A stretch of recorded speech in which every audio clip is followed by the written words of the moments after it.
again, we just heard a little bit from Zach Selman, who is the MSU Athletics Director, talking about the firing of Zach Arnett today. Now, Craig Ford, I had to bring in Craig Ford because he understands college football much better than I do. And I have to say, I was really shocked to hear about his firing this morning, especially with Jimbo Fisher being fired yesterday from Texas A&M. Is this a shock?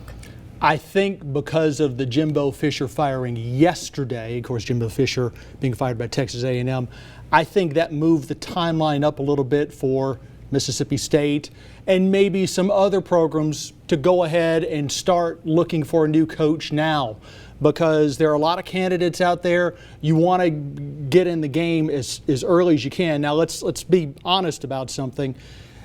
An SEC job is definitely a top job. I don't care whether it's Alabama, Georgia, Vanderbilt, whatever, but there is a difference between a job like Texas A&M, where there's an awful lot of money for NIL, for paying for coaches and staff and whatnot, versus what Mississippi State can offer. Mm-hmm. And I don't doubt that Zach Selman is sincere when he says, look, we're going to look for the best person.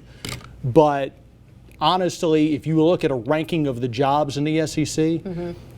Texas A&M is going to get the pick of the litter, yeah. And then it would be Mississippi State. And we don't know what other jobs might come open. Right. But the short answer is I don't think it's a surprise. And look, Zach Arnett was put in a very difficult spot. Mm-hmm. He'd lost some key pieces of his offense. You come into a job like this, following Mike Leach's firing. Right. He got dealt a pretty tough hand to play. Right. And now we do know that they're looking at some coaches right now. Well, there are names that obviously come out as potential candidates, and we don't know if they're necessarily looking at these people. I was looking at The Athletic, for example. John Sumrall at Troy, Jamie Chadwell at Liberty. Although he's in year one, I can't really see him leaving that job. Willie Fritz at Tulane, who's done well at Tulane. So there are obviously a lot of potential candidates out there. Mm-hmm. Of course, we're really not going to know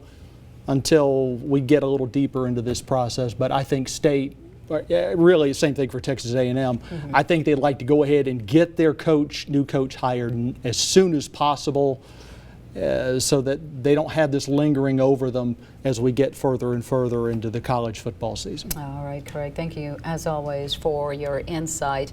And right now we're going to give you a live look at the Junction if we can.